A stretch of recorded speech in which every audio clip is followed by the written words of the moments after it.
Olá pessoal, estamos iniciando mais uma aula da matéria de eletricidade e eu quero te convidar nessa aula para falarmos sobre corrente elétrica. Vamos dar sequência no tema que nós começamos na aula passada. Na aula passada nós falamos sobre a tensão elétrica, hoje falaremos sobre a corrente elétrica. Estamos falando aí dos principais conceitos aí que envolvem a eletricidade, os conceitos básicos da eletricidade, e já falamos sobre carga elétrica, falamos sobre íons, falamos sobre a tensão elétrica e agora então falaremos sobre a corrente elétrica. Antes então da gente começar a falar sobre a corrente elétrica, eu quero te convidar a fazer uma revisão do que nós estudamos na aula passada e também te convidar a fazer a correção do exercício que eu deixei para validação da sua presença. Então vamos à nossa revisão.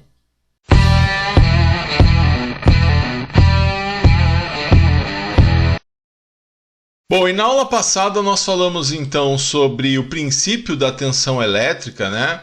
A tensão elétrica que é um componente importante aí da eletricidade, né? Sem a tensão elétrica nós não vamos ter corrente elétrica, nós não vamos ter os efeitos da eletricidade. Aliás, a tensão elétrica foi uma das grandes invenções, né? Então, falando sobre a tensão elétrica, nós vimos então inicialmente, né, a questão do conceito do potencial elétrico, né? O potencial elétrico que é a capacidade, né, que um corpo, uma vez energizado, tem de realizar um trabalho, né? Ou seja, ele consegue, através da sua energização, ele consegue atrair ou repelir outras cargas elétricas. Então, o potencial elétrico ele vai ter essa característica de trocar, né, cargas, né, de trocar trabalho, né, uma carga trocando trabalho com outras cargas. Então, o potencial elétrico é essa capacidade que um determinado corpo, né, uma vez energizado, né, que nós vimos que quando nós energizamos esse corpo, ele ganha elétrons, né, ele se torna mais negativo, então ele tem essa capacidade de atrair ou repelir outras cargas elétricas. E aí o conceito da diferença de potencial, né, diferença de potencial elétrico, né, que é o que nós chamamos de DDP, né, de diferença de potencial. O DDP, né, é quando a gente compara o trabalho realizado por dois corpos. Então, o potencial elétrico, quando eu analiso o trabalho de uma carga. A diferença de potencial é quando eu analiso a relação que nós temos entre duas cargas, né? Então, eu faço a comparação do trabalho realizado por dois corpos que são eletrizados, né? E aí pode ser uma eletrização por atrito, enfim. Então, essa diferença de potencial, quando eu faço essa comparação, né, de dois corpos com potenciais elétricos diferentes, eu consigo, então, dizer que a diferença entre os trabalhos, né, ela vai expressar diretamente a diferença de potencial entre esses dois corpos. E aí nós vimos que essa diferença de potencial nós vamos abreviar por DDP, né? E ela existe entre corpos eletrizados com cargas diferentes ou com o mesmo tipo de carga, né? E aí é aquela questão, quando você tem, por exemplo, aqui, olha, imagina que eu tenho um determinado corpo, né, onde ele está eletrizado positivamente. Então aqui no nosso exemplo, esse corpo aqui, ele está aqui com 1, 2, 3, 4, 5, 6, 7, 8, um saldo de 8 prótons, né? Então, 8 cargas positivas. Então, eu vou chamar ele aqui de mais 8Q. E aqui esse corpo ele está com 8 também, né? Só que ele está com 8 cargas negativas, né? O saldo dele é de 8 elétrons. É lógico que um corpo ele não vai ser composto só de próton ou só de elétron, né? O átomo ele tem que ter as três características, né? Ele tem que ter os 3 elementos, né? O próton, o elétron e o nêutron. Mas aí a gente estaria analisando em termos de saldo, né? Então eu teria aí mais 8 em termos de carga positiva para esse corpo aqui de cima e esse de baixo 8 cargas negativas aí de saldo, de diferença. Então, quando eu analiso a diferença de potencial desse corpo em relação a esse, o que eu estou fazendo, né? Eu tenho aqui uma que ela é mais 8, a outra é menos 8. Então a diferença dessa carga menos essa carga aqui, né, eu faço uma conta, eu faço 8, né, que é o meu mais 8Q, e eu vou subtrair quem? Essa minha carga negativa aqui, esse meu menos 8Q. Só que quando eu faço menos uma carga negativa, esse menos ele vai multiplicar aqui esse menos e ele vai se tornar mais. É uma regra da matemática, né? Menos com menos dá mais. Então eu vou ter lá o mais 8 mais esse 8Q que vai se tornar 8. Então eu vou ter aqui um 16Q, quer dizer que é a diferença dessa carga para essa, né? Eu tenho aqui um tamanho de 16Q. Né? Então isso aqui seria a diferença de potencial de uma carga para outra. Então tem aqui um potencial de 8, uma de menos 8. Então essa diferença de potencial ela é de mais 16. Né? A diferença de potencial entre esses dois corpos. Então eu tenho esse tamanho aqui, né, do 0 até o 8Q e do 0 até o menos 8Q, realmente eu tenho um tamanho de 16. Aqui a gente deu a nomenclatura de 16 volts, né, o meu 16Q seria equivalente ao meu 16 volts, que nós vamos ver que é a unidade, né, a unidade de tensão elétrica. Então volts, né, eu estou relacionando já aqui nesse slide com o Q, né, porque o Q essa diferença de potencial ela vai ser dada em volts, tá? Então essa diferença de potencial é importante para a gente, tá? E é isso que nós vamos definir como tensão elétrica. Então o que é a tensão elétrica? A diferença do potencial elétrico entre dois corpos eletrizados também vai receber o nome de tensão elétrica. Então o que nós acabamos de chamar de DDP, né, de diferença de potencial, também vai receber o nome de tensão elétrica. E esse nome, tensão elétrica, né, o conceito da tensão elétrica vai ser importantíssimo aí nos estudos relacionados à eletricidade. Então a gente vai usar exclusivamente a palavra tensão, né, para indicar a diferença de potencial, ou o termo tensão elétrica, tá? Os dois são aceitáveis. E aqui é o símbolo, né, que nós vamos usar para tensão contínua, né, que por enquanto nós vamos focar os nossos estudos na tensão contínua, e a gente vai utilizar esse símbolo, onde a gente tem uma barra maior, né, que vai ser o meu positivo, meu potencial positivo, uma barra menor que seria o meu menor potencial. Então essa minha fonte de tensão elétrica, ela tem uma polaridade, ela tem o positivo e ela tem o negativo, tá? E aí a gente representa, né, tensão elétrica pela letra V, a unidade de tensão elétrica é volts e a palavra volts eu também represento com a letra V.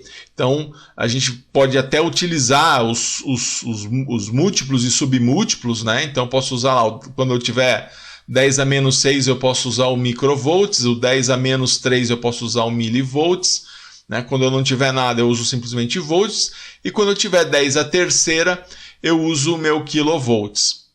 Então, dessa forma, a gente vai então representar a nossa tensão elétrica. Então, na prática, pessoal, a tensão elétrica ela vai ser a força capaz de movimentar os elétrons livres de um material condutor. Então, lembra aquela história de que os elétrons eles estão dispostos através de camadas, e na última camada, os materiais condutores eles possuem elétrons livres, né? E esses elétrons livres eles vão poder se movimentar através da presença de tensão elétrica. E a gente vai dar um nome hoje a esse movimento dos elétrons livres. Então uma coisa está muito relacionada à outra. Então a tensão ela é a força capaz de movimentar os elétrons livres de um material condutor. Tá? Então esse conceito de tensão ele vai reaparecer hoje na hora que a gente vai falando da teoria, e ele é muito importante então para a gente definir os nossos conceitos, tá bom?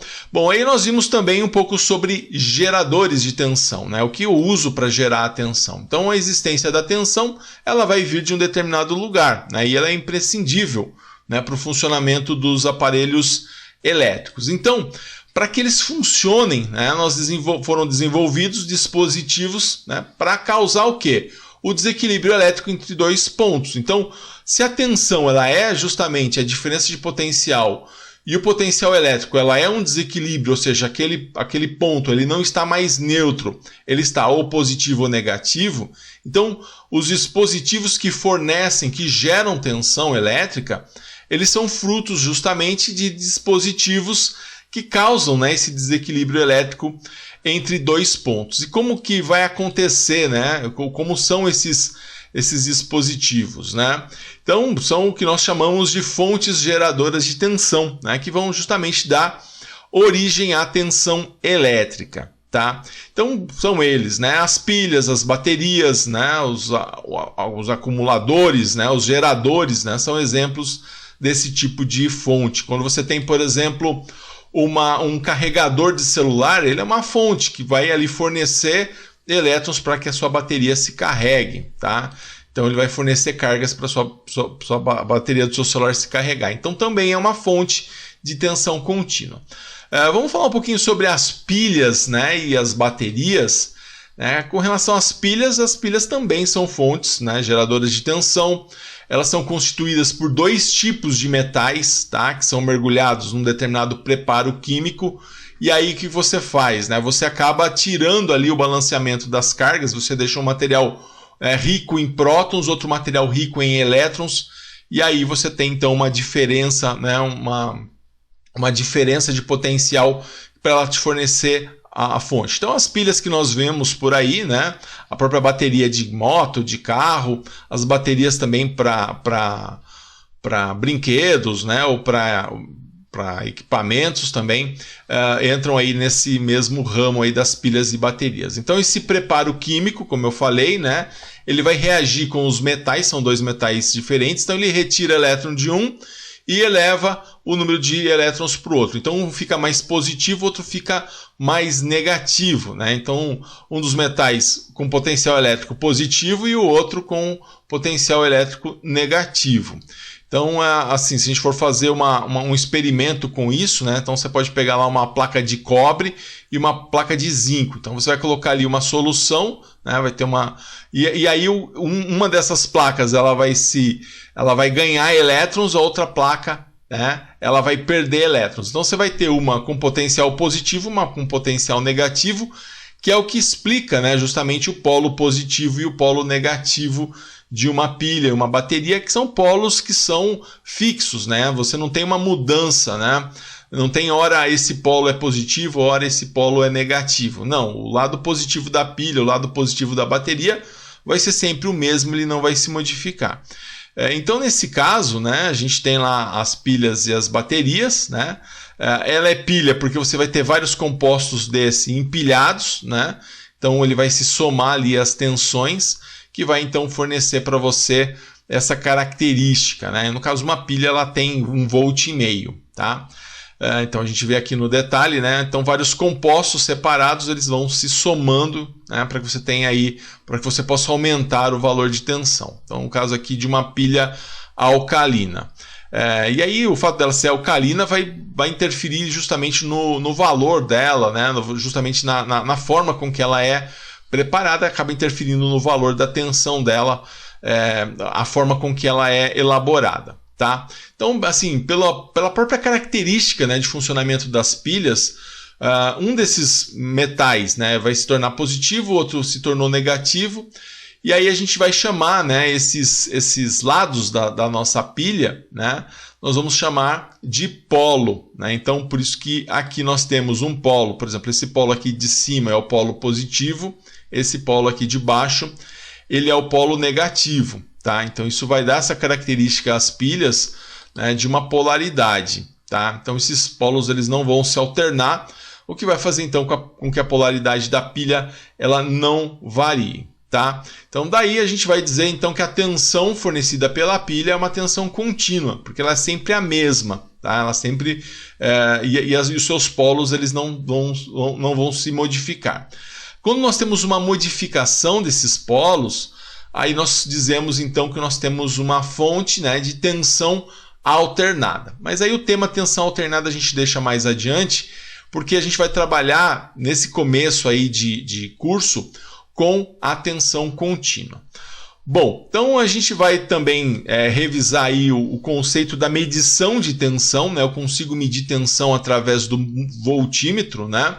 Vocês têm mais detalhes aí dos instrumentos de medição na matéria de análise de circuitos, mas a medição através do voltímetro, que é uma das escalas que nós temos aí no nosso multímetro, né?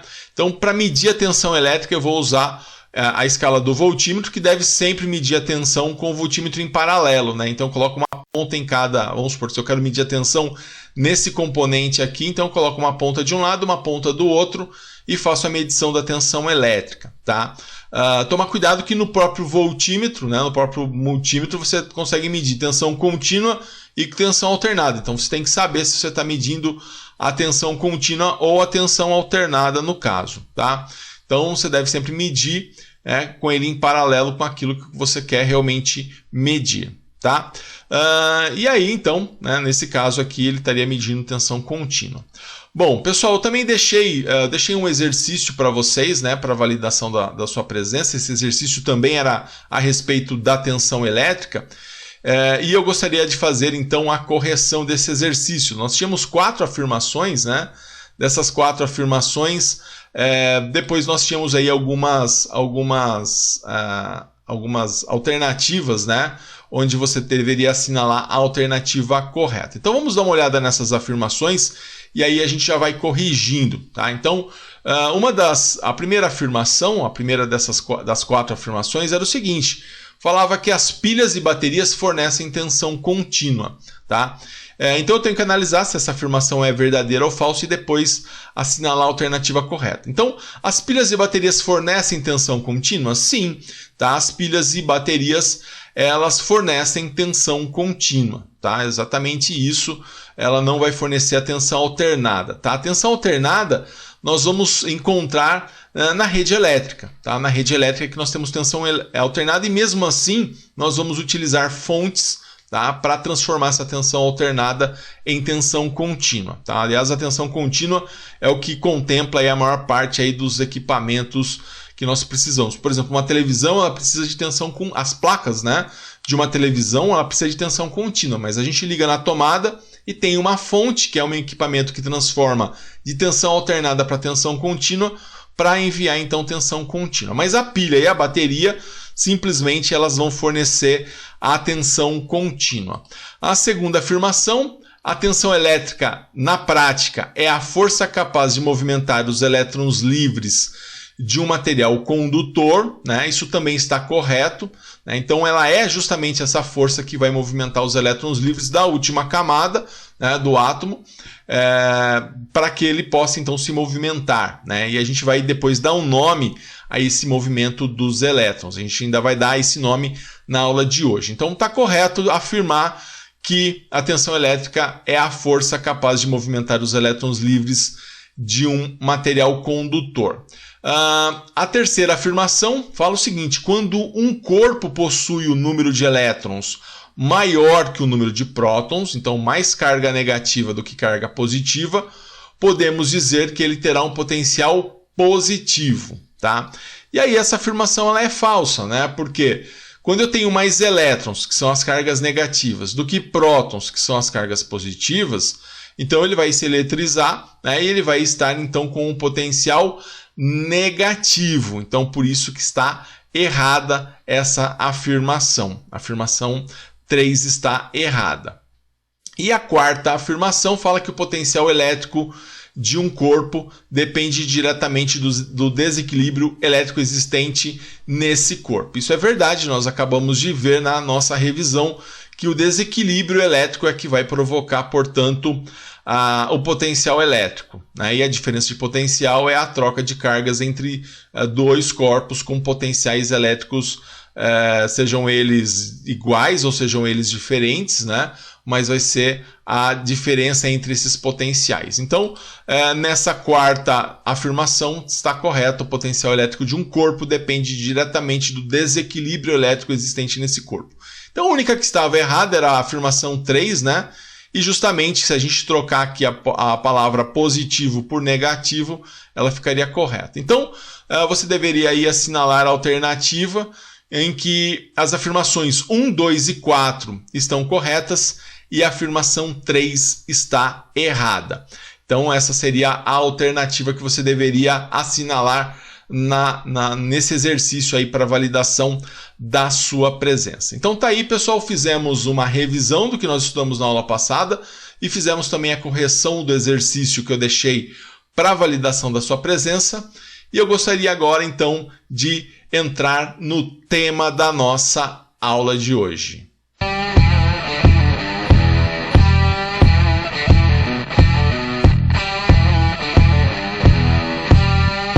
Tá, então, pessoal, vamos entrar no tema da nossa aula de hoje, falando sobre corrente elétrica, né? Dando sequência, então, né? A corrente elétrica ela tem muita relação com a tensão elétrica. Aliás, o tripé aí da eletricidade é corrente elétrica, tensão elétrica e resistência elétrica. Então, vamos para o segundo, né? Para o segundo passo aí, falando então sobre corrente elétrica, tá?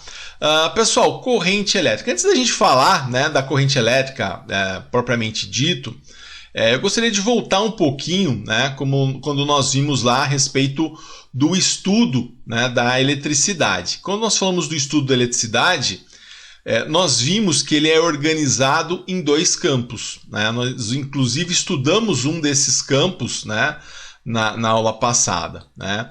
E quais são então esses dois campos? Um campo é a eletrostática, né? A eletrostática nós vimos na aula passada, e o outro campo da eletricidade é a eletrodinâmica. Bom, mas então vamos rever o que é a eletrostática e vamos então dizer o que vem a ser a eletrodinâmica, tá?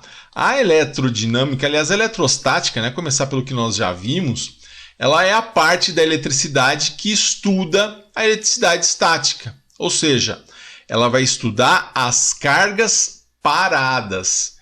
Então, uma vez que essas cargas não estão em movimento, nós vamos então estudá-las através da eletrostática. Nós vimos lá o fenômeno dos raios, né, a formação dos raios.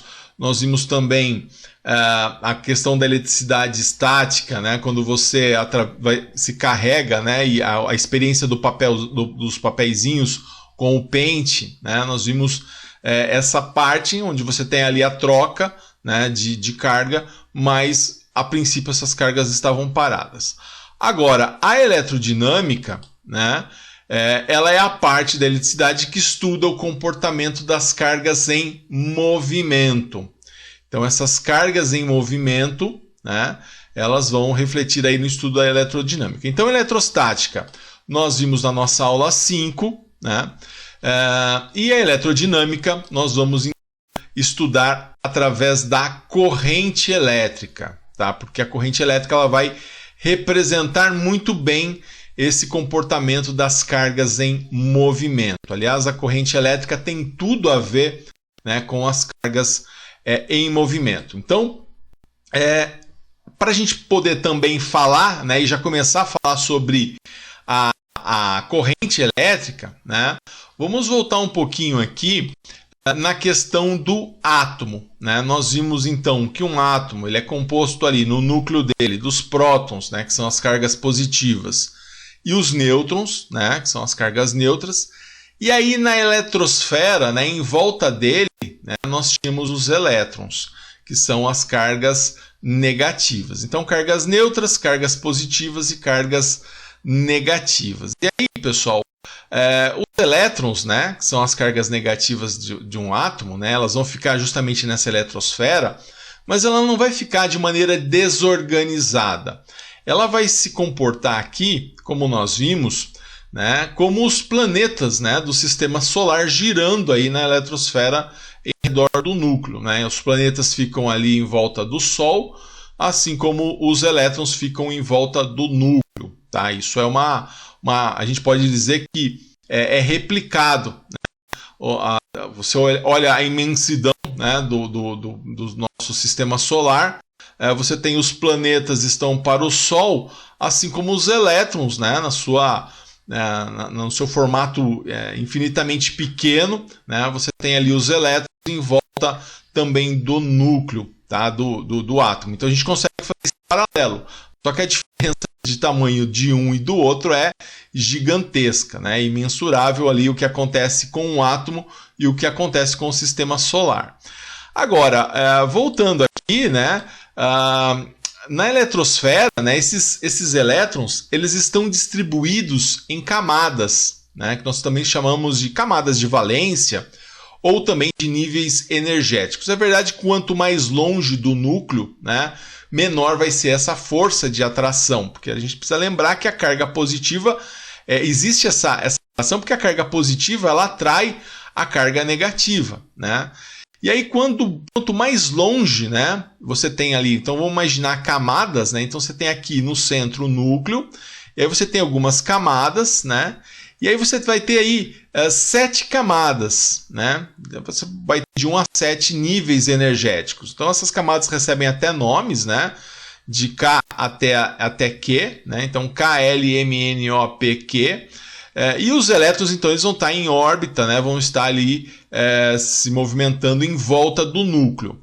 Os elétrons da órbita externa, esse aqui da última órbita, da camada Q, né, atômica, esses elétrons, nós chamamos eles de elétrons livres. Por quê? Porque eles vão ter facilidade de se desprender dos átomos. Afinal de contas, ele está mais longe do núcleo, né? Essa força de atração aqui, ela vai ser menor. Então, quanto mais elétrons eu tenho aqui na minha camada Q, que é a minha última camada, mais fácil é, né, deles se desprenderem, tá?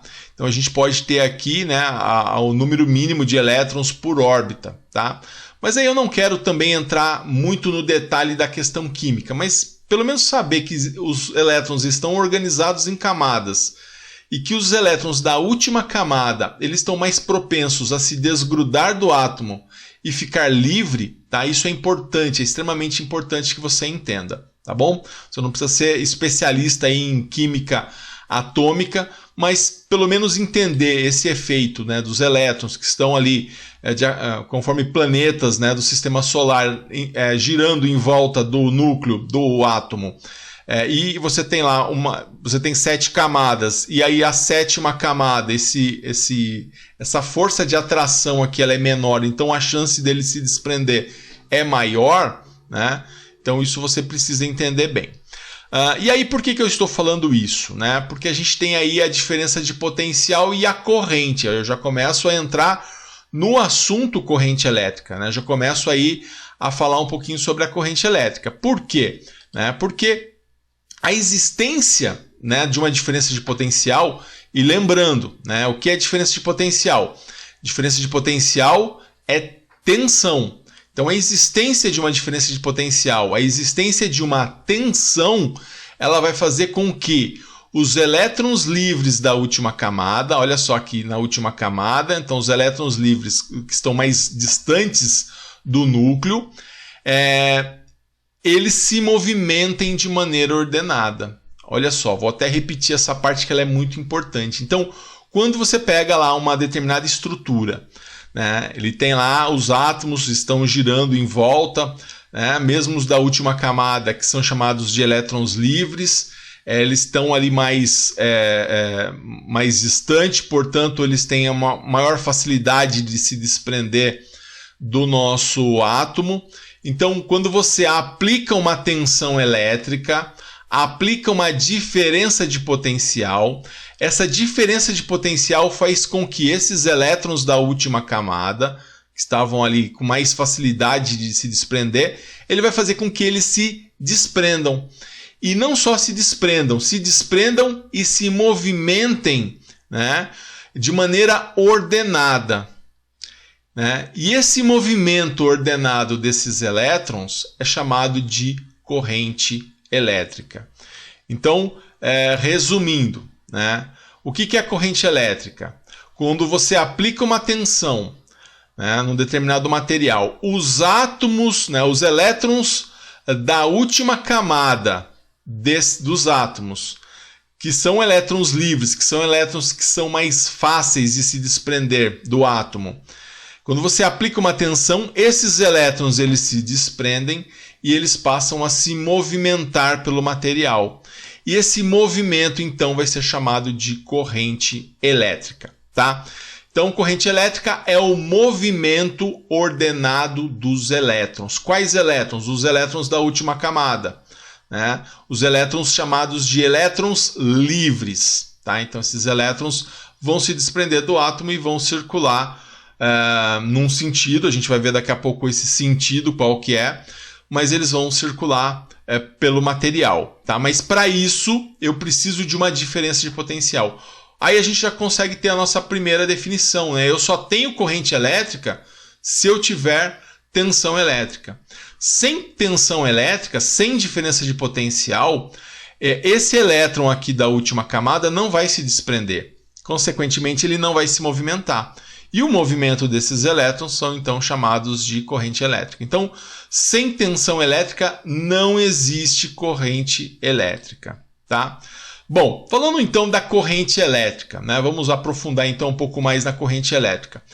A corrente elétrica, ela consiste então em um movimento orientado, né, de cargas, que vai ser provocado pelo desequilíbrio elétrico, pela diferença de potencial entre dois pontos. Então, corrente elétrica é um movimento orientado, ou seja, tem uma ordem, né, tem uma sequência, né, das cargas elétricas, né, dos elétrons, né, no caso da carga negativa, que é provocado pelo desequilíbrio elétrico, que é provocado pela tensão elétrica entre dois pontos. Então, a corrente elétrica é a forma pela qual os corpos eletrizados procuram restabelecer o equilíbrio elétrico. Então, ali está desequilibrado, está perdendo carga, é uma forma que ele encontra, né, de provocar aí um equilíbrio elétrico. Então, pessoal, a gente tem aqui, né, dentro de um material, né, você tem ali esses elétrons, né, de maneira desorientada, desordenada. Mas quando você aplica então uma tensão elétrica, ele passa a circular num determinado sentido, de maneira ordenada, de maneira organizada, né, de maneira orientada. E esse movimento então ele é provocado por uma DDP, né, por uma tensão elétrica. Aqui eu estou representando através de uma bateria que fornece tensão contínua. Então essa tensão elétrica ela vai então provocar o movimento ordenado dos elétrons num condutor, tá? E por que eu estou usando o termo condutor, né? Depois eu vou explicar melhor o que vem a ser o condutor ou isolante, tá? Mas ele vai provocar esse movimento ordenado aqui, conforme nós temos. Então, pessoal, a corrente elétrica ela vai, se a gente for analisar ela do ponto de vista, né, do campo elétrico, né, quando um condutor, né, ele tem as suas extremidades ligadas a uma diferença de potencial, vai surgir, né, no interior desse condutor um campo elétrico, né, orientado no sentido de menor potencial. Tá? Então essa corrente elétrica, essa força elétrica, né, ela começa a atuar, né, nos portadores ali de cargas que vão se deslocar, né, e aí ele vai então, esse deslocamento desses elétrons, ele vai receber o nome de corrente elétrica. Tá? Então a corrente elétrica é justamente isso. A corrente elétrica é o movimento dos elétrons provocado por um desequilíbrio energético, por uma diferença de potencial, por uma tensão elétrica. Tá? Agora, pessoal, vamos ver então, né, mas como eu quantifico, né, a quantidade de corrente? Existe uma unidade para a corrente elétrica, né, a unidade de medida chamada de ampere. Tá?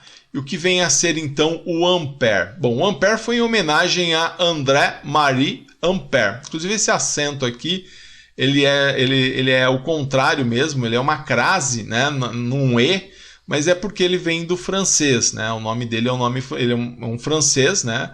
É um físico, né, francês, que trabalhou aí em grandes descobertas no campo do eletromagnetismo e cedeu aí o seu nome à unidade de corrente elétrica. Tá? Então eu vou quantificar corrente elétrica através da unidade ampere.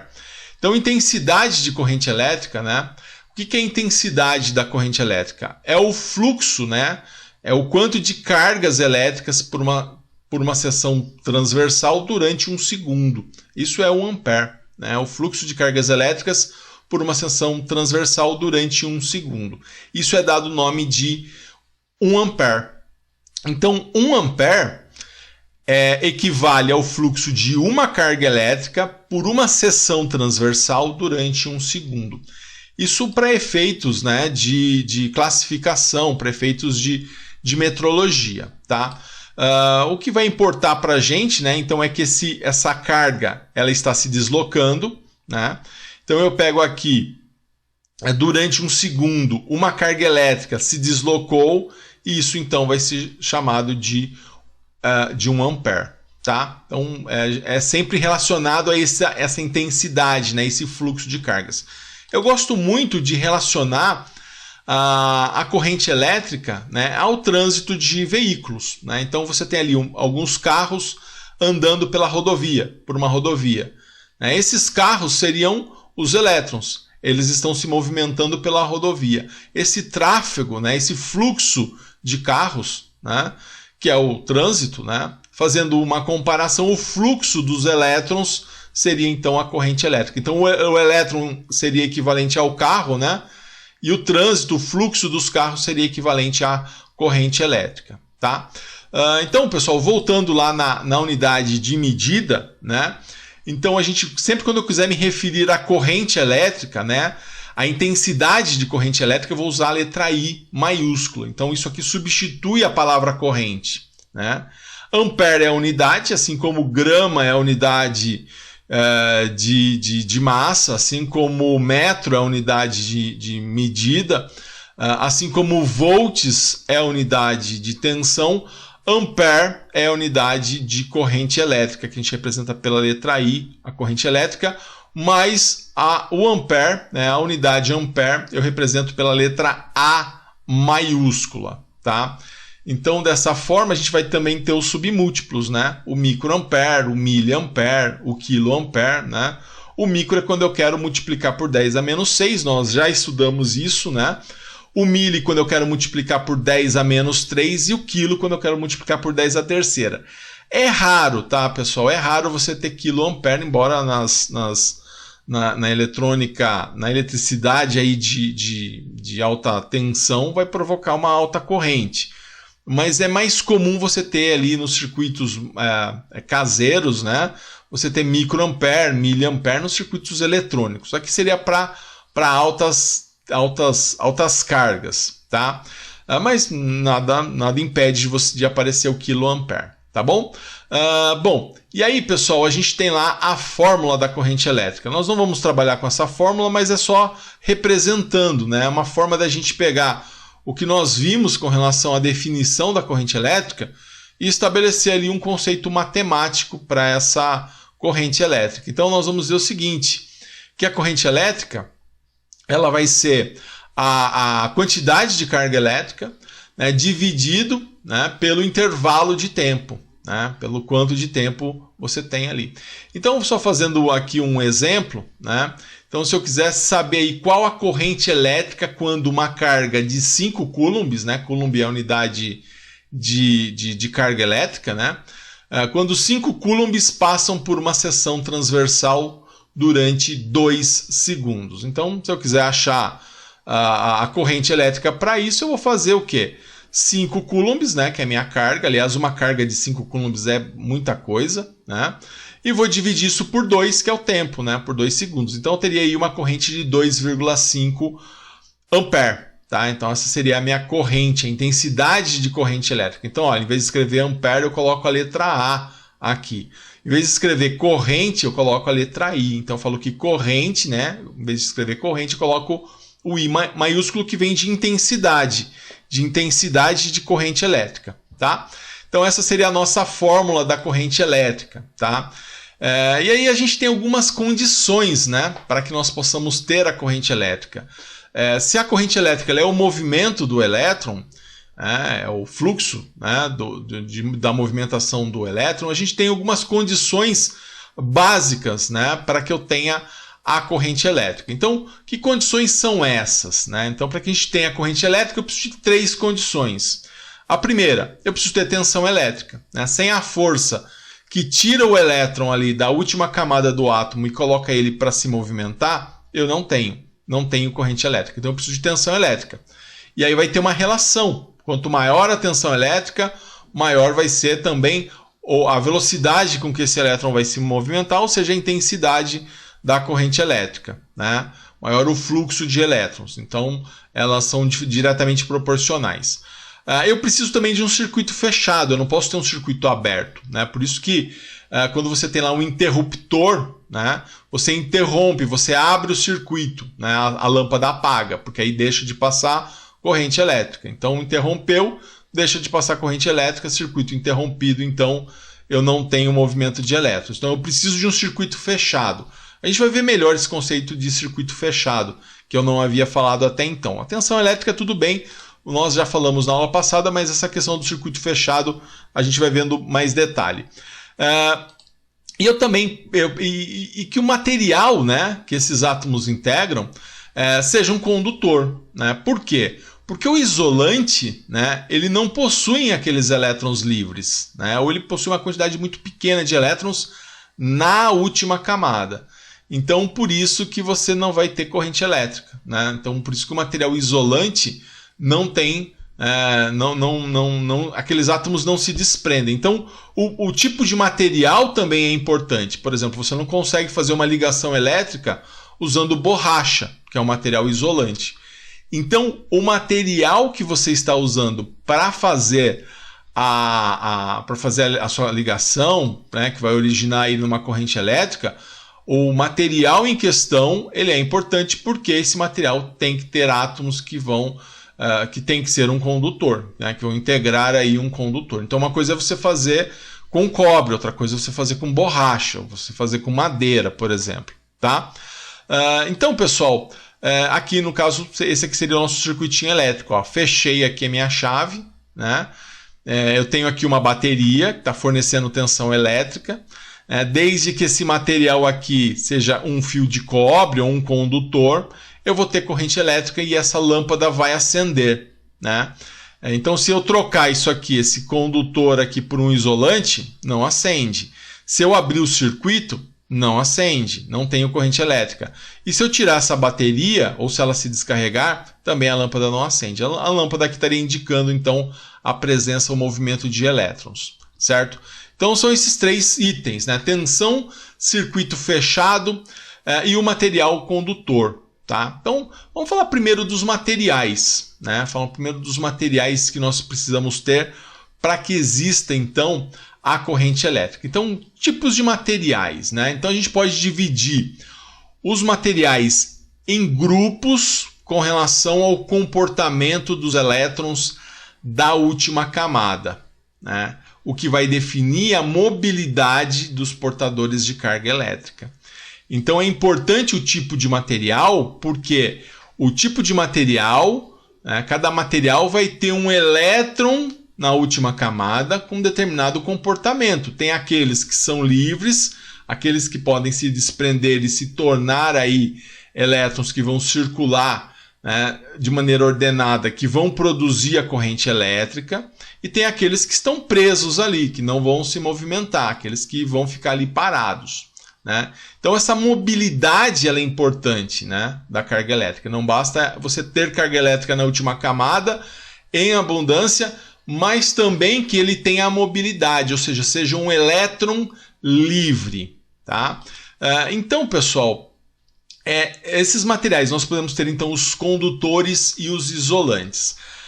Na matéria de eletrônica, você ainda estuda os semicondutores, mas aí eu vou deixar fica um tópico específico aí para a matéria de eletrônica. A gente na eletricidade vai abordar os condutores e os isolantes. Então tem tudo a ver, né, o fato dele ser condutor e isolante, tem tudo a ver, né, com a mobilidade das cargas elétricas que estão nessa última camada. Né? O fato dela poder se desprender, então são condutores. Não se desprendem, não tem muitos elétrons na última camada, então são isolantes. Tá?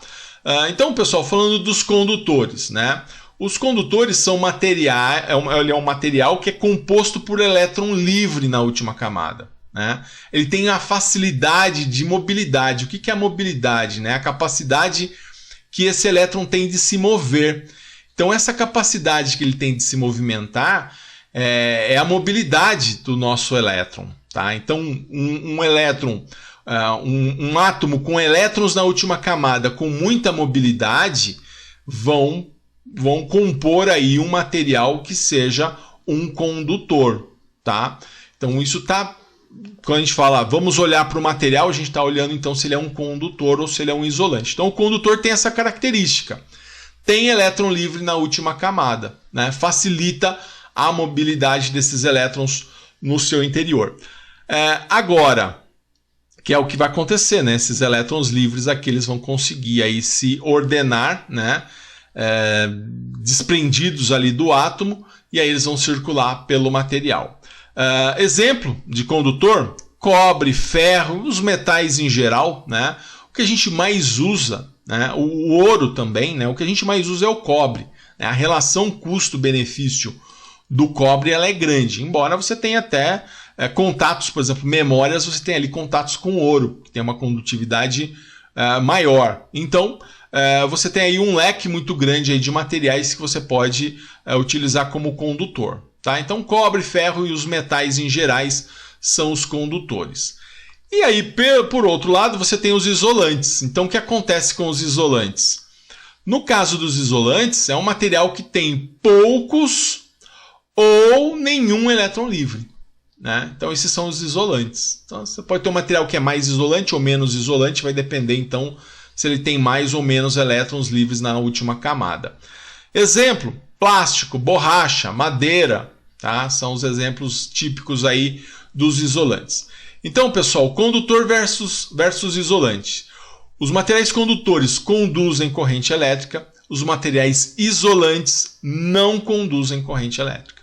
Então, essa é a diferença básica entre eles, né? Boa pergunta, a diferença entre condutores e isolantes, né? Então, o material condutor conduz corrente elétrica, né? Por conta dele ter ali elétron livre na última camada, que com a aplicação de uma tensão ele pode se desprender e circular e se movimentar de maneira ordenada. Já o isolante, né, materiais isolantes não conduzem corrente elétrica. Ou eu não tenho o meu elétron ali, muitos elétrons na última camada, ou esse elétron ali tem pouca mobilidade. Então isso é uma característica do material, que é o que acontece no plástico, na borracha, né, em outros materiais que são isolantes. Então esse material isolante ele não vai conduzir a corrente elétrica, tá? Não conduzem corrente elétrica. São os materiais isolantes, certo? Bom, pessoal, e aí outro ponto, né, que nós vimos que vai interferir, além do material, é o circuito elétrico. Então, para existir corrente elétrica, nós vimos, né, é necessário um caminho fechado. Então, também, né, você precisa de uma fonte de tensão. Então, imagina aqui, né, eu tenho uma fonte, tenho uma lâmpada e o circuito está fechado. A um lado, o polo positivo da minha fonte, a gente viu que esse lado maior é o positivo, né? Tá ligado na lâmpada. Esse aqui é o símbolo de lâmpada, tá? É o símbolo da lâmpada que nós utilizamos para representar uma lâmpada. Mas poderia ser qualquer coisa, tá? Eu estou aqui criando um caminho fechado, né? Tenho tensão. Então, quando eu faço isso, o que vai acontecer? Eu vou ter o movimento dos elétrons. Esse movimento de elétrons a gente representa por setas, né? Fazendo então toda a movimentação. Então, a gente vai dizer que a corrente ela sai de uma parte da fonte, né? E ela vai até outra parte da fonte, tá? A gente vai ver depois quais são esses caminhos. Então, esse movimento dos elétrons ela vai acontecer mediante um circuito fechado, né? E a presença da tensão elétrica, tá? Então, o elétron vai sair de um lado, vai circular e vai chegar até o outro lado. Dessa forma aqui, né? Aqui a gente consegue ver melhor como isso vai acontecer. Então a gente tem lá o movimento, ó, eu vou fechar aqui essa chave, ó, fechei a chave, eu começo a ter o movimento dos elétrons. Então eu preciso ter um circuito fechado para que isso aconteça, né? Sem um circuito fechado, isso não vai acontecer, tá? É importante que a gente tenha um circuito fechado. Então abrir o circuito, isso não vai acontecer, tá? Então, o fato da lâmpada estar acesa, né, é um indicativo aí que esse circuito está, que eu tenho o movimento da corrente, eu tenho o movimento do elétron, tá?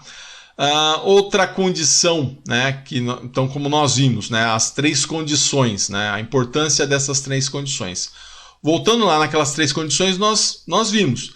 Então, eu tenho tensão elétrica, né, a importância da tensão elétrica, a importância desse circuito ser fechado, né? Na animação, só depois que a gente fechou a chave é que começou a circular corrente.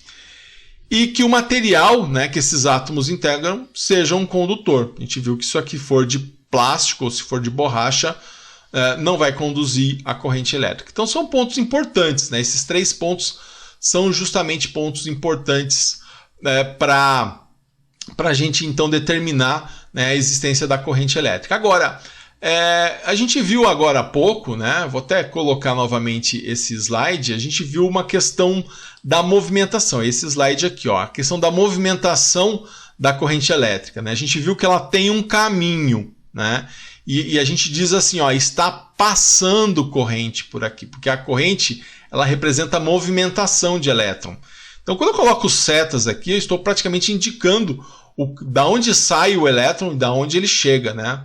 Qual é o movimento, qual é o sentido dele, né? Porque se é movimento ordenado, né, quer dizer que ele é feito de maneira organizada, ele tem um sentido, ele tem uma forma, ele sai de um lado, chega até outro lado, né? Então, falando desse sentido, né, da corrente elétrica, a gente vai poder dizer o seguinte, né, esse sentido, inicialmente, né, imaginava-se, né, lógico, nos condutores, né, pensava-se que a corrente elétrica ela era consequência do movimento das cargas positivas. Então eles achavam que a corrente elétrica era o movimento das cargas positivas. Então a carga saía ali do positivo da fonte e ia até o negativo da fonte. Então inicialmente imaginava-se que corrente elétrica era o movimento dos prótons, tá? Esse era o pensamento inicial. Então cientificamente, né, com o tempo percebeu-se que não, né? Que não. Então nós sabemos então que o sentido real, ou seja, na realidade o que acontece é o movimento dos elétrons. Ou seja, ele vai de um potencial menor, ele vai do menos para o mais. Então, esse é um ponto que a gente tem que tomar muito cuidado aqui. Então a corrente, nós vamos dizer que nós temos dois sentidos para ela. Nós temos o sentido real, tá? E o que é o sentido real da corrente? É dizer que ela sai do menos e vai para o mais. Esse é o sentido real. Qual é o problema do sentido real, né? Que foi a última descoberta? O problema do sentido real é que se descobriu que a corrente ela vai do menos para o mais, ou seja, corrente elétrica é movimento de elétrons, se descobriu isso de uma forma tardia, ou seja, depois que se desenvolveu símbolos eletrônicos, se desenvolveu teoremas eletroeletrônicos, e já era um pouco tarde para você falar que corrente é movimento de elétron, ou seja, a corrente ela vai do menos para o mais. Então, como que eles saíram aí desse problema? Se estabeleceu 2 maneiras de você relacionar a sua corrente. Então, você pode dizer que existe o sentido real da corrente, quando você fala que ela vai do menos para o mais, e é isso que acontece. E você pode dizer que existe o sentido convencional, né? O sentido convencional, qual é? Né? O sentido convencional é que você convenciona que ela vai do mais para o menos. Dessa forma, o sentido da corrente, né, no sentido convencional, ela é do mais para o menos. Então, como não é isso que acontece, mas é isso que se acreditava, e era baseado nisso que se estabeleceu todo o conceito de corrente elétrica, né, para símbolos, né? Você pega, por exemplo, o símbolo do diodo. Se você considerar que o sentido real para o símbolo do diodo, que a corrente vai do menos para o mais, não faz o menor sentido o desenho daquela forma. Tá? Então, para fazer análise de circuitos, para fazer análise de componentes, nós temos que utilizar o sentido convencional, ou seja, aquilo que não acontece, mas é aquilo que se acreditava inicialmente. Então, sempre que nós formos analisar um circuito, nós vamos utilizar o sentido convencional da corrente. Nós vamos sempre considerar que ela sai do mais e vai para o menos. Isso não vai fazer diferença em termos de resultado, né? Embora não seja o que realmente acontece, mas vai fazer sentido com a simbologia. tá? Principalmente quando você estuda os componentes eletrônicos. Isso afeta muito o diodo, isso afeta muito o transistor, tá? Componentes que tiveram a sua simbologia baseada no sentido da corrente do positivo para o negativo. O que não é o que acontece, mas se definiu então como sentido convencional. Então, para a gente aqui, resumindo toda a história, a corrente vai do mais para o menos. Esse é o sentido convencional. É isso que acontece, na verdade? Não. Mas é isso que se convencionou. Então, a corrente, sempre nos nossos circuitos, a gente representa ela indo do mais para o menos. Tá? Então, sentido convencional do positivo para o negativo. Então, para a gente fechar essa questão do sentido, né, o referencial adotado para sentido da corrente elétrica nos condutores é o sentido convencional. Tá? Então, do mais para o menos, essa é o sentido que nós vamos utilizar. Bom, e aí, pessoal, existem dois tipos, né, de corrente elétrica. Né? Na formação da corrente elétrica, e aí tanto faz a gente falar a corrente elétrica ou a tensão elétrica, vai ser a mesma coisa, porque nós vamos ver aí os tipos de corrente elétrica que nós temos. Então nós temos lá a corrente, quando a gente tem uma intensidade da corrente elétrica e o sentido do deslocamento, né, desses elétrons é o mesmo e é constante, a gente chama isso de corrente contínua. Então, como nós vimos lá no exemplo da animação, sempre a carga sai do mesmo ponto e vai para o mesmo ponto, ou seja, ela vai do mais para o menos, né, no sentido convencional. Então isso eu vou chamar de corrente elétrica, né, eu vou chamar de corrente contínua. Tá? E aí a gente pode representar por CC, tá? De corrente contínua, que é o que a gente tem como exemplo aqui. Né? Ó, sai do positivo, vai para o negativo, esse aqui é o símbolo da fonte de tensão contínua. Mas eu não tenho só a tensão contínua. Tá? Essa corrente contínua é aquela corrente então que vai ser gerada pelas pilhas, baterias, as fontes de maneira geral. Então ela é reta, ó. Ela é sempre o mesmo valor e sempre no mesmo sentido. Qual é a outra corrente que nós temos? Né? Então quando o sentido da corrente ela alterna e a intensidade ela varia entre um máximo e um mínimo, então eu vou chamar essa corrente de corrente alternada.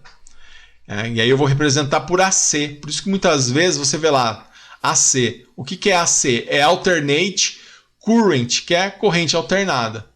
Então, um exemplo disso, né, é o que é gerado nas hidrelétricas. Né? É o que está disponível na tomada. Na tomada nós temos tensão alternada. O que vai provocar o quê? Corrente alternada.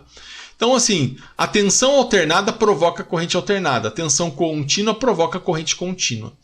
Mas como que seria, então, né, um gráfico aí, se a gente for analisar, da corrente alternada? Seria assim, ó. Então, eu tenho lá a troca de polaridade, né, a hora que é positivo e aí acontece a mesma coisa no negativo. E você tem lá um máximo, ele vai de um máximo a um mínimo. Né? Então, isso é corrente alternada. Os nossos estudos eles vão se limitar, nesse início, a corrente contínua, que é o mais fácil de entender, é o mais simples de se trabalhar, tá? Mas a corrente alternada ela existe, né? A tensão alternada principalmente na nossa rede elétrica, que é a forma, né, com que nós obtemos ali a tensão elétrica, consequentemente ali fornecendo então uma corrente elétrica, tá? Bom, vamos falar um pouquinho, pessoal, sobre os efeitos, né, dessa corrente elétrica, seja ela contínua ou seja ela alternada. Então, os dois tipos de corrente, né, ela pode ser contínua ou ela pode ser alternada. Os efeitos da corrente elétrica, nós podemos ter os seguintes, tá? Nós podemos ter lá o efeito térmico, né, que é o efeito Joule. A gente vai trabalhar bastante com esse efeito na próxima aula, quando nós vamos falar sobre a resistência elétrica. O efeito térmico, pessoal, é quando os elétrons livres, né, você acelera eles, né, no interior dos condutores, ou seja, você coloca uma tensão, esses elétrons livres eles vão circular, só que ao circular eles colidem uns com os outros, né, e também com os átomos do material.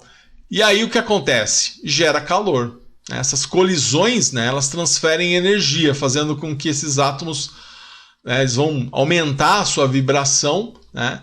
E aí a gente vai ter isso evidenciado através do aumento da temperatura do condutor, né? E aí vai gerar calor, tá? Então esse é o efeito térmico, quando a passagem da corrente elétrica por um condutor acaba provocando um aquecimento, acaba provocando calor, tá? Então esse é o efeito Joule. Então o efeito Joule, efeito de aquecimento. O efeito Joule, né? A gente tem ele aí, ele é evidenciado, né? E ele é utilizado ao nosso favor em muitos casos, né? Por exemplo, nos chuveiros elétricos, né? Nos ferros de passar roupa, né? No ferro para você fazer solda, né? No secador de cabelo, né? Na chapinha, né? Na própria lâmpada incandescente você tem ali o efeito Joule, e esse efeito Joule ele é usado então ao nosso favor, né? Em alguns casos. Então não é só aquela coisa assim, ele está aquecendo o fio, isso é ruim. A gente também usa esse efeito da corrente passar por um condutor e aquecer, né? A gente usa também para desenvolver coisas, para fazer coisas. E aí o maior exemplo disso é do chuveiro no nosso dia a dia. Então, só revendo aí, né? Chuveiro elétrico, ferro elétrico, secador de cabelo, chapinha, a própria lâmpada, né, incandescente, né? Essas novas não, mas as incandescentes elas aqueciam, né? E eu coloquei lâmpada incandescente porque existem algumas aplicações de lâmpada incandescente para aquecimento. Então são aí formas que nós aproveitamos esse efeito Joule. Nós temos também o efeito químico, né? Então quando uma corrente elétrica ela atravessa uma solução, por exemplo, de ácido sulfúrico, né? A gente vê que você vai ter a formação aí dos gases oxigênio e o hidrogênio, né? Tanto no negativo quanto no positivo. Então essa corrente ela vai produzir uma ação nos elementos da substância. Então isso é um efeito químico, né? Então você consegue ali modificar, né, as partículas, separar ali o oxigênio do hidrogênio, né? Através então da eletrólise, né? A passagem da corrente elétrica. Isso era muito comum antigamente para você obter hidrogênio, tá? Hoje você já consegue obter o hidrogênio de outra maneira, tá? Mas era comum se fazer a eletrólise aí de alguns ácidos, tá? Aí, pessoal, nós temos também o efeito magnético. Esse efeito magnético ele é muito utilizado na eletricidade, na mecatrônica, na eletrotécnica. Então, quando a corrente elétrica ela percorre um condutor, ela vai produzir em torno desse condutor um campo magnético, tá? Em cima desse conceito, que é um conceito fantástico, né, para o desenvolvimento de máquinas elétricas, né, para o desenvolvimento de altas tecnologias, né? Para você ver, baseado nesse conceito, é que nós temos os motores elétricos, os geradores, né? Então, esse conceito de, a partir da corrente, passando por um condutor, você transformar essa corrente num campo magnético, esse é o princípio do transformador. Enfim, uma série de máquinas elétricas que nós vamos estudar ao longo do nosso curso, né, nos módulos mais avançados. Nós vamos ver que esse efeito da corrente elétrica percorrendo o condutor ele é extremamente importante. Outro efeito que nós temos é o luminoso, né? Esse aí tranquilo, é uma consequência do efeito Joule, né? Quando você tem um condutor que é aquecido, o filamento da lâmpada ele é aquecido, né? E aí você tem a emissão de luz, né? Então esse é o efeito luminoso, é um efeito muito utilizado. Que é quando uma lâmpada acende, quando você projeta sobre ela a uma corrente elétrica, mas isso vem também, né, de uma parceria desse efeito luminoso com o efeito Joule, que é justamente o princípio da lâmpada, né? E aí o efeito fisiológico, né? O efeito fisiológico ele pode ter seu efeito positivo, né? Mas na maioria das vezes ele tem um efeito negativo. Então a corrente elétrica, quando ela percorre o corpo humano, ela interfere junto às correntes internas, né? Nós temos ali vários processos elétricos também dentro do nosso corpo, e quando passa uma corrente elétrica ali nos nervos, né? Você tem lá uma sensação de formigamento, que é o que nós chamamos de choque elétrico, né? O choque elétrico é justamente o efeito fisiológico da corrente elétrica que passa pelo nosso corpo. Isso é sentido, tá? Então, por exemplo, uma corrente de 1 mA a 10 mA, ela provoca ali um formigamento. De 10 mA a 20 mA, você já tem uma dor e um forte formigamento. De 20 mA a 100 mA, isso já pode provocar convulsões e paradas respiratórias. Né? De 100 mA a 200 mA, você já tem ali o coração parando. Né? E acima de 200 mA, acima disso, aí realmente o coração para e você pode ter queimaduras. Então esse é o efeito fisiológico da corrente no corpo humano. Em contrapartida, você pode usar a corrente elétrica como um desfibrilador, né, para fazer o coração que está parado voltar. Né? Você pode usar a corrente elétrica para fisioterapia, por exemplo, né?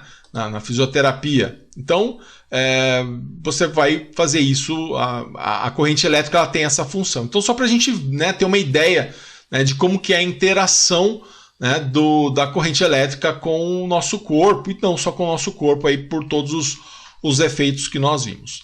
Pessoal, para medir corrente elétrica, como que eu faço para medir a corrente elétrica? Para isso a gente usa o amperímetro, que está dentro ali do multímetro. Você não compra somente um amperímetro, né? E aí você vai utilizar esse amperímetro, tá? E você vai sempre medir a corrente elétrica em série, né? Então, para isso você precisa abrir o seu circuito, tá? Você vai ouvir mais detalhes disso daqui em análise de circuitos, mas você tem que colocar o seu instrumento em série, né, para que a corrente passe por ele, para que ele possa registrar. Então é diferente do paralelo, onde você coloca uma ponta em cada lado que você quer medir. Aqui não, você abre o circuito e coloca o seu amperímetro em série com esse circuito. Agora, tem uma outra forma de medir corrente também, né? Isso aqui a gente usa para correntes baixas. Para correntes mais altas, você não tem, por exemplo, vai medir a corrente de um fio.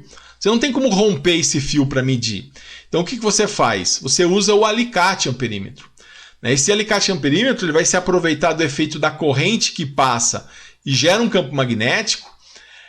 Ele vai aproveitar desse efeito, né, magnético da corrente elétrica. Ele vai registrar esse campo magnético e vai verificar o quanto que esse campo magnético produzido por esse fio é equivalente à corrente. Então esse é o alicate amperímetro, uma outra forma de se medir corrente. Aqui no caso, principalmente para fios, para cabos, né? E no caso do amperímetro em si, né? Para quando você tem ali circuitos onde você pode romper ali um determinado ponto, para você verificar então qual é a corrente, tá? Bom, pessoal, tá aí então, falamos sobre corrente elétrica na aula de hoje. A gente vai acrescentando aí os tópicos relacionados à eletricidade. Eu gostaria agora de te convidar para fazer o exercício para validação da sua presença, tá? São também 4 afirmações, onde você vai ter que depois responder qual é a afirmação correta, tá? Faça esse exercício para validar a sua presença. E qualquer dúvida que você tiver, eu estou à sua disposição no WhatsApp, tá? Então você pode estar entrando em contato. Legal, pessoal? Um grande abraço a todos e bons estudos!